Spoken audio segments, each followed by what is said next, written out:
Alright, welcome everyone to my review of X-Men Gold number 3. This is actually my re-review. Welcome everyone, I am Michael for Spirit Comics. Like I told you in previous videos, I'm having to re-review some of my videos because the ones I uploaded from the 15th of December till this past Saturday, I think it was, or Sunday, 12 of them had no sound for some odd reason. I don't know why. But I'm testing each one twice before I upload it now, and all of them have sound.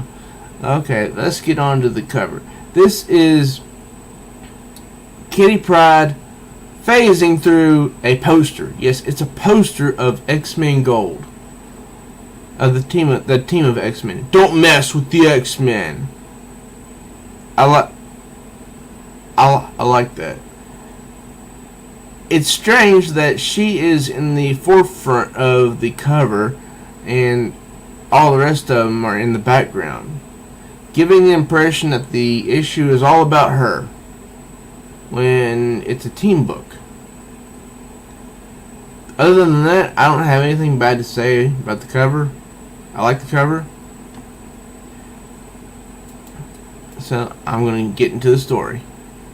Previously in X-Men Gold, an attack on the United Nations by the new Brotherhood of Evil Mutants has left the world in outrage and the X-Men in disarray after the Brotherhood ups the ante by kidnapping New York City Mayor.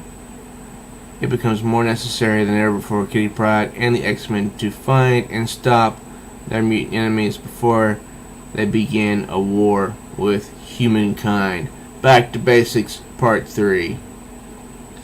So we open up this story with Logan fighting some random, I forget his name, all these years.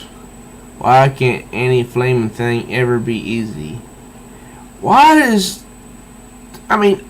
literally, if you're gonna use a cuss word, then just put, the different symbols, the at symbol, the asterisk, whatever, in place of the word. Why do people keep coming up with all these weird words? Now, next we see Amara, who was a former X-Man. She attacks Logan, and she is made of fire. Now, I would think that this is Logan talking. All these years, why can't any flaming thing ever be easy? Because that sounds like him. But yet we see her and Amara's on fire. So it's a little bit, it's a little bit weird. Inform our benefactor. We're proceeding to phase 3. Rachel, Kitty, and Storm, Kurt, and Peter are spinning up the X-Jet. We really need a better name for that. Why do you need a better name? What's wrong with the X-Jet? He said he and the mayor are being held in some underground facility on Long Island. He makes 6 hostiles. 6 on 6. I like those odds. And then some of the students come up and one of them says, how about making them better? And so Rachel, Kitty, and Storm just stand there not really knowing what to think. And then this one walks up. I think his name's Rockslide. I appreciate that and all, but we've been keeping students out of combat situations. Rockslide says, lots of us have been in combat situations. You got the mayor of New York being held hostage. Where is it written you guys have to go in short-handed? So Kitty thinks for a moment. And then she says, Rockslide and armor. And then this dude says, "What about the rest of us?" And I have no idea who it is because I can't see the person's face. It's not a school field trip. Man, that was stone cold. And of course, you know who's saying that. Rockslide. Because only he could make a joke like that, you know, since he is made of stone. Is that a complaint I hear, Santo? That I'm hearing? No, ma'am. Good. You know why I picked you two, right? Aesthetic beauty and sheer awesomeness? And the aesthetic beauty would, of course, be armor. And armor says our power sets. Blunt force strength with defensive capabilities. So she doesn't have to get distracted worrying about us. But sheer awesomeness too, right? He's kind of trying to make a good impression on Kitty, I think. Let's get serious, she says. This new brotherhood is the real deal. We don't know where the mayor is, so we'll have to cover a lot of unfamiliar ground, which means splitting up. So they arrive at the target area, which is Worthington Industries, and it's going to be condemned. And I have to wonder if Warren Worthington has anything to do with it, but I don't know. They've got a high-level telepath on their side, so Rachel's reinforcing all our psi shields. Still, we've got to be ready for anything. And then Kitty has to say this. All teams, this is Pryde. We've engaged the weird new guy. Couldn't she have said something like, you know, the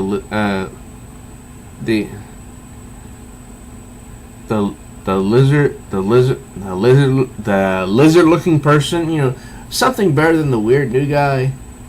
Of course, my suggestion wasn't much better. Then over here, we see Rockslide and Storm. Copy that.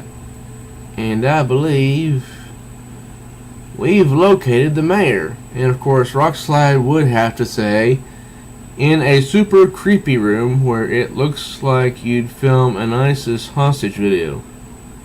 Really? You had to say that?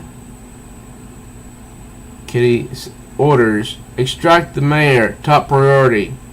And Colossus hits this one really hard, and he goes reeling, but he doesn't make a sound. About that kitten, I always find it interesting that Storm is the one who refers to Kitty Pryde as kitten. I think it seems to me as a type of affectionate term. I could be wrong. I don't know.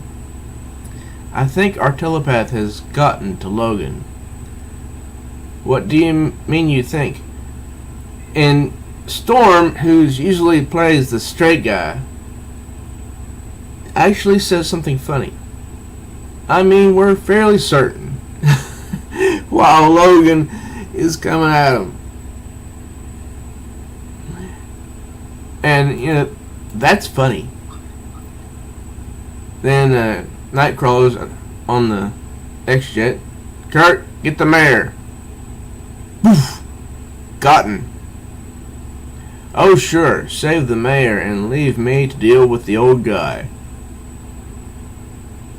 And Logan doesn't do much of anything to dent in, you know, to Santa Rockslide. Prestige, these guys are just punchers. Where's our psychic? Now this is interesting for two reasons. On it, but his side defenses are tight, she says.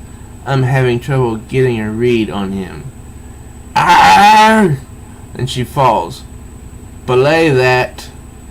Oh my gosh, Rachel Gray looks so sexy right here, just laying on the floor in that manner. I'm sorry, I just had to say that.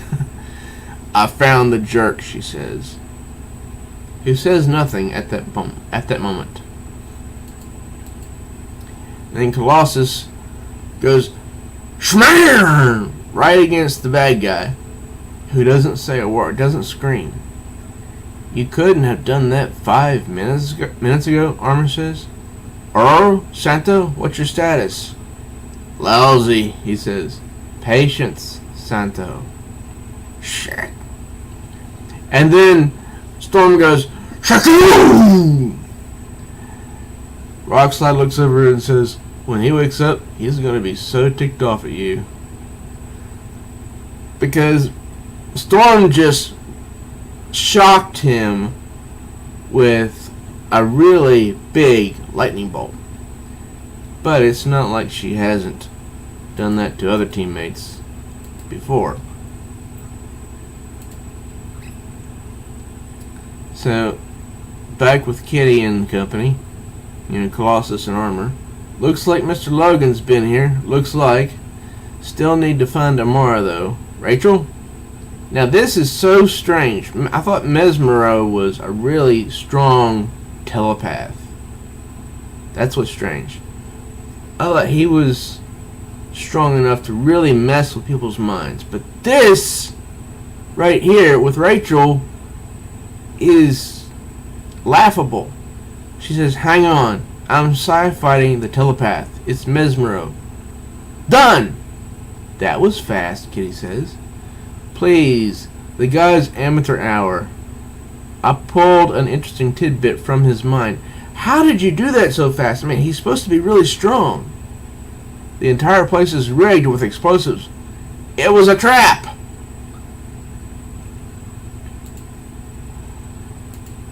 And Kitty says, Kurt, I need a violent extraction at my position ASAP. What is a violent extraction? Armor says. Shoo! Oh! And then Kurt comes in. Violently with the X-Jet. Kitty goes after Amara. X-Men converge on the jet. Instruments are reading 50 heat signatures Kachazun. And they're getting hotter. I estimate detonation in 2 minutes. Give me 1 minute, 30 seconds. Then evac. What are you going to be doing? I have to find Amara. You should be right on top of her, boss, Rachel says. Stay back. Amara. I don't know what's real anymore, she says. Then we see this. I'm real, Amara. Munroe's down. He can't manipulate you anymore. Stay back. I've got to get you out of here. I said, stay back! Whoosh! And coats her with fire. How that didn't kill her is beyond me. Kachazun. Good news. I found Amara. Bad news. I found Amara because she is... She's burning up right now. Detonation in 30 seconds. Is everyone on the jet? Yes, including Rachel. But what about you? Don't worry about me. Get to minimum safe distance. Armor, take the controls. I'm going back for Kitty and Amara. There's no time, Storm says. Now here's where I think this gets really confusing. There's no time, Kitty says.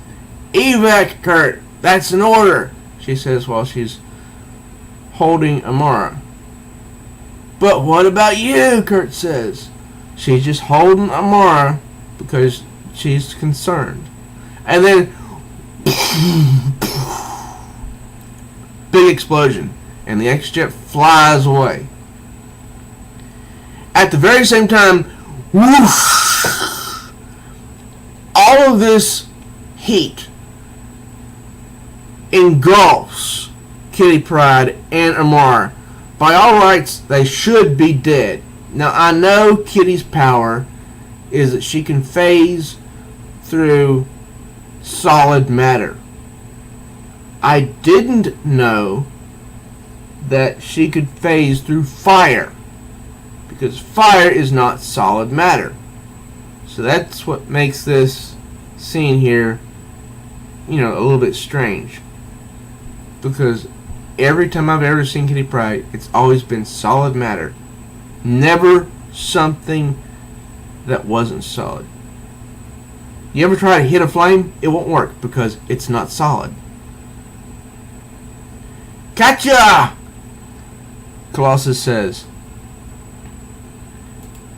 Okay, now that's I think that's an editorial mistake here, but this still turns out to be a good story. So, those aboard the X-Jet see that everything is in rubble. And they land, even though Rachel says, I'm not picking up anything, but I'd reinforced Kitty's side shields. Well, what good will that do? That's to protect her mind, not her body. Conduct a teleport search of the facility, Storm says. Hey, I thought I was the one who gave the orders. So she's alive. Her suit is torn. And she took some battle damage, but otherwise she's alive. Which is very strange. So that's it. Logan says, Central Park, New York City. We just let S.H.I.E.L.D. take out the trash. I negotiated for us to maintain custody of the creepy new guy who doesn't talk. I've got more than a few questions for him when he regains consciousness, Kitty says. We saved the flamin' mayor. Why do you have to say flamin'? Really? It makes no sense. You'd think that'd earn us some kind of ticker-tape parade. You know that's not how things work, Logan. Storm interjects. Hey, a man can dream, can't he? And Kitty's more practical. She says, truth be told, I'd settle for a break on our property taxes. Kitty? Yes, Rachel. You should come inside. There's something you need to know. Now, here's where this particular issue gets really interesting. And by that, I mean like, oh, fun! Yeah. She says, I really want to thank you guys. I was totally looking for a reason not to sleep, like, at all tonight. And then Rachel, who is looking beautiful, by the way. I have to hand it to you. You guys, because you did an awesome job with Rachel Gray in this issue. Tell her, Rachel. This is more complicated than we thought. The Brotherhood of Evil Mutants, it wasn't just Amara under Mesmero's control. All of them were being influenced to one extent or another. You got this from Mesmero's mind, Kitty says? Yes, along with a particularly troublesome piece of information. Mesmero was paid to do this, to form a group of mutant extremists to commit acts of terror. Kidnapping the mayor was to lead us into that trap, yes, but there was a larger agenda at play here, Rachel says. And you can see on her face that she is dead serious. Whose agenda? Who paid off Mesmero? Now, Kitty's upset. And you can see that too. I mean, you guys are doing really good job. Guided view. You know, this is called guided view if you don't know. Damn, woman says. I know, right? Woman's watching TV and then someone comes in from behind. I just hate it when my evil plans are foiled. Nightcrawler, Rachel Gray, Kitty Pryde, Storm, and Colossus. If that's for your security personnel, I wouldn't bother. They're taking a little nappy time because Logan took care of them. But let's talk about you, Miss Nance, Kitty says. You created a group of mutants to commit terrorist acts you could use to justify your anti-mutant politics. Brotherhood of Evil Mutants. God, you weren't even subtle. You're trespassing, she says. And you kidnapped a mayor. According to who? Based on what proof? Miss Nance says. Even this conspiracy theory about me creating a mutant terrorist group, it's preposterous, she says.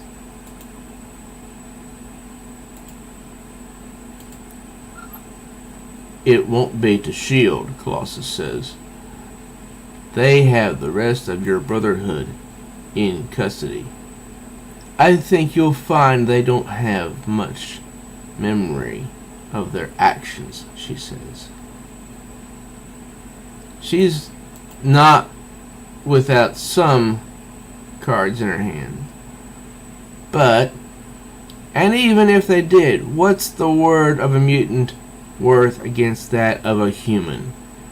And a widely respected one at that, she says. Oh, this woman is smug. She thinks that she has all the answers. Do the math. I have. Imagine how ludicrous it sounds to suggest that a public advocate against mutants would align herself with them, particularly after another mutant group has broken into her house, assaulted her security staff, and threatened her. Kitty says, actually, I haven't gotten around to threatening you yet. Rachel, she says. And then all of a sudden, I love it. Okay, now, I'm threatening you. As Rachel just lifts the woman off the floor, she drops her wine to scare the woman's pants off. Although I would have settled for her robe. You think you're clever. You're not, Kitty says. You think you're holding all the cards. Don't you? You don't. There's gonna come a moment when you screw up, when you're revealed for the bigot you are. And we're going to be there. And we're going to take you down hard. Then Miss Nancy gets up and says, you're pathetically naive.